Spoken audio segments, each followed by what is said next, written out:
Hi guys, this is the advisor and welcome back to the channel of upright men and women. You know what I noticed?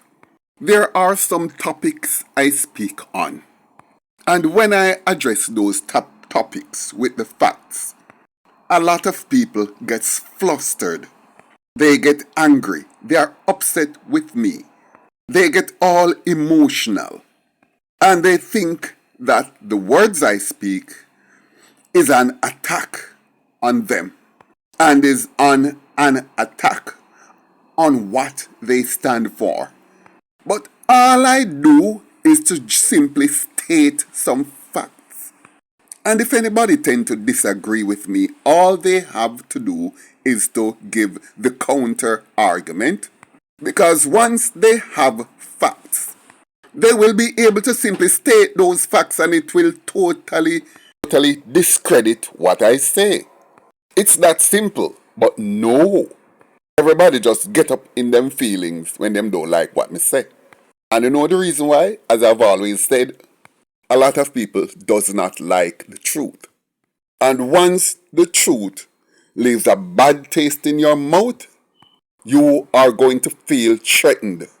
You are going to feel as if I'm attacking you. When what you should actually be doing is to look into yourself and say to yourself, you know, I could be wrong. Let me examine what this man is really saying. But everybody takes this blind, fanatical approach to their own position, and that is their problem. I will always continue to speak it as it is. The fact that you attack me but cannot attack my argument or the words I speak means that the problem is with you. The problem is not me. Now, today I'm going to bring up a specific case of a high-ranking pastor who have brought severe disgrace to his church, his ministry, himself, and to Christian leadership at large. Now, this is where a lot of people are going to start tuning out because they have been so brainwashed that once you say stop begin certain conversation, they are gone. But it does not make what I say any less true. Now, this is the case of the Reverend Dr. Paul Lewis. Now, the Reverend Dr. Paul Lewis is a well-known televangelist. He's the head of several churches in the United States. And he's a rich man. And he rubs shoulders with lot of mayors and congressmen in the United States. And he also has ministries in Jamaica. So several times a year he would also come to Jamaica to spread the gospel. Now, back in 2009, he was invited to Jamaica by another reverend gentleman here in Jamaica to preach at a crusade that they were having in Westmoreland. Now, as the story goes, he went to mingle with the crowd and actually was speaking to two underage teenage girls.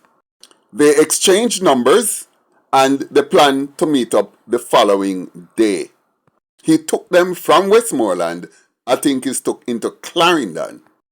Now, to get to the main point of what I want to say, I want you guys to take a look at this TVJ news broadcast on the matter, after which I'll continue to get to the point I need to get to. Okay? Take a listen, take a look. Thanks so much for staying with us. We now bring you the details of our lead story. Since the not guilty verdict was returned in the case involving Reverend Paul Lewis, there have been questions in some quarters. Kalila Enriquez tells us more. There was a man, my God, was supposed to sentence to go to jail. And my God, he took the soap and he washed himself with the soap, stand before the judge, and every charge was dropped. International televangelist Paul Lewis in less controversial times imploring people to order his miracle olive oil soap. A few years later, he was the one facing charges, though this week an acquittal on carnal abuse and indecent assault, allegations that he'd had sex with a 15-year-old girl in Westmoreland Westmoreland in 2009 and that he kissed and fondled a 14-year-old girl. But on Monday, a 7-member jury returned with the unanimous verdict, not guilty. The case was heard in camera, meaning the public was not privy to the witnesses' testimony and additional evidence. But CVM News has acquired stunning DNA evidence that, in the view of some, will raise serious questions about the verdict. This is a copy of the DNA evidence prepared here at the Forensic Science Laboratory and presented in the case. The conclusion reads, the DNA profile obtained from semen stains found on panties allegedly taken from the complainant matched the DNA profile obtained from the accused, Paul Lewis. The probability of the match, 1 in 37,600 billion. According to the forensic analyst, that's the chance of finding someone else in the human population with the same DNA profile. So with less than 7 billion people on planet Earth, it's virtually impossible that the DNA found on the underwear and in the vaginal and cervical swabs of the teen belonged to someone other than Paul Lewis. So how was he acquitted? That the Crown mounted a powerful case, and in fact that at the trial the complainants gave evidence which reflected what they had originally said in their statements. We had eyewitness evidence where one complainant purported to have seen the action of the accused in respect of the second complainant, and also there was DNA evidence. The Director of Public Prosecutions says the Crown can only present the best facts available to them, and in the face of compelling evidence, it's ultimately up to the jury to decide whether or not they believe a person is guilty. Despite the scientific evidence in this case, at the end of the day, the decision comes down to human rationale. You are dealing with human beings when you are dealing with jurors and when you are dealing with witnesses. None of the parties to this matter none of them are automatons. But the DPP admits there may have been something that could have made a difference. The Crown originally tried to get the case moved from Westmoreland to a different jurisdiction based on a feeling that the media attention could have prejudiced the jury pool. Despite their efforts, however, the defense wanted the case to remain in Westmoreland, and a judge ruled against the prosecution on the matter. In the meantime, the DPP has given instructions for prosecutors to proceed on the perversion of justice case against Reverend Lewis, which will be heard by a judge this time and not a jury. Kalila Enriquez, CVM News. Now, the lesson I'm trying to teach in this video is how women, the role that women play in protecting rapists and carnal abuse in our Jamaican society. I'm also going to show how women in the church facilitates these acts against their own children and grandchildren and other family members, against perverted men and against perverted other so-called upstanding men within their society. And it also shows how rampant and blatant the hypocrisy that exists within religion. Now, when I say this pastor big and famous, he is big and famous. In fact, he is the one who had baptized the original notorious gold teeth, front teeth Dan Gargan, our much beloved dancehall artist Ninja Man. He is the one that let Ninja Man become Brother Desmond. I hear that Ninja Man had contributed $500,000 at the time to the Reverend Dr. Paul Lewis's ministry. I don't know how true that is. But if so, I wouldn't be surprised. It is what these ministers do. Gouge out anything and everything they can from an unsuspecting and gullible public. Now, an important thing to take into consideration, is look at him. Here is he on the pulpit preaching to people, telling a particular man, say, listen, you have a case in court. And now when me don't pray for you, everybody in the courthouse are going to turn idiot. Listen to this. One. It's almost closed now. This is your opportunity. 2. The Lord told me to two of you. 3. Lift up your hands. Look at me. If you never believe anything this prophet said, you're going to say, surely that's a prophet from God. When is your court date? October. We're just watching court. Stand before the judge. And there's going to be a lot of confusion concerning your case. And God's going to work it out. Say thank you, Jesus.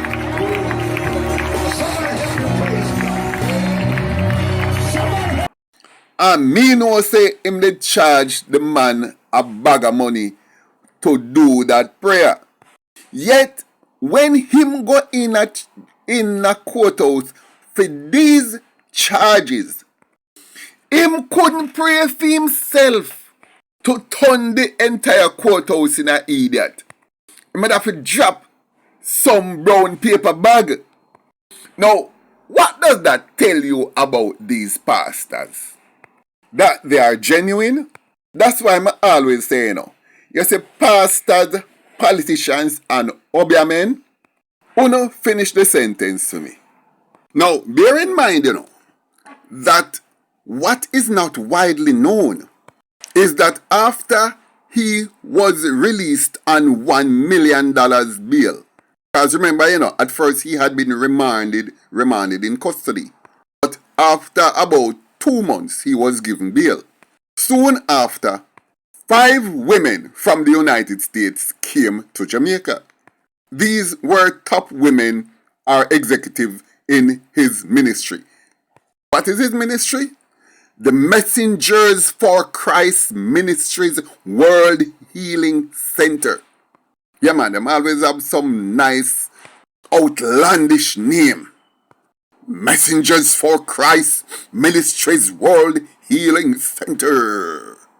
Anyway, those women went into the community to which these 2 underage girls were connected, and they started doing works in the community. First thing they did, they started donating to that church that had invited the Reverend to Jamaica. And they started to help out with building projects. And they, of course, got to the mothers of those 2 underage girls. And they start lavishing them with little gifts. And they eventually met up with the jury. Because the members of the jury were from that same community. And they were handsomely paid off. I hear they were handsomely paid off. And for 2 reasons. 2 reasons. Their need to not see a Christian minister go down in disgrace, coupled with money that they could use. They acquitted the pastor. After all his wrongdoing, as a matter of fact, the parents, the mothers of the 2 girls coerced them eventually into withdrawing their statements. And despite all of this, he is still well respected, he is still revered, and is still a cornerstone of his society in the United States, even though everybody know about what happened, what he did in Jamaica. And guess what? And this is very, very important. 75% of his congregation are women. So for every 100 person inside of his church, there's only 25 men. Or should I say males? Because a significant number of that 25 are under 18 or over 50. But most of the significant demographic that is missing from his church, well, as is missing from most churches, are men in the prime of their lives, say from 20 to 45. But you see, when it comes to religion and Christianity in particular, there is this, they keep forgetting this. And I need to remind them of this Bible verse. Romans 3 verse 10. And it says, "For it is written, there is none not righteous, no, not one." But whole we always feel say, free we person righteous. None of the other person them no righteous, may not be righteous, but for me own are the righteous one. So, despite the evidence being overwhelming, as you can see, as you had seen from that TVJ clip, the pastor escaped retribution. He also came back to court after not being found guilty on that first major offense. He had to go back to court for a case of jury tampering. And he still dodged another bullet. Money talk and bullshit walk. Remember me tell you no. But people, don't be surprised. As I said, it is always the women who are complicit in basically every single carnal abuse and incest case in Jamaica. They will sell out their daughters for their husbands, their brothers, their uncles, and of course, their pastors. I know of one specific case that happened in Waterhouse, where this lady's 15-year-old daughter told her that the pastor of his church, a church over on Boulevard that they both attended, she told her mother that the pastor had held her down in the vestry and had sex with her one day when she had gone over there to help tidy and clean up the church, and she had been left there alone. When she tell her mother put her out. Put her out of the house and said, "No tell no lie upon my pastor." She put out her little bag. The picnic had to go and live with the mother's sister, which is the little girl's auntie. And as the auntie take her and send her go to school and further education, because the mother decides, say, anything you do, just left my pastor out of this. So, I will always say it's the women who condone and support the nastiness, or at the minimum, turn a blind eye to the nastiness that goes on inside our churches today. And just remember, for you good parents, there is always a Reverend Dr. Paul Lewis lurking in every shadow and corner of every church. And it is just that the female church members keeps it quiet. People, it's a cruel world we live in. We just got to be careful and use our common sense and stand on reason.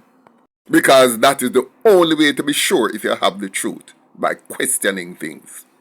Guys, thanks for watching. Like, share, leave a comment below, and I look forward to seeing you in my next video.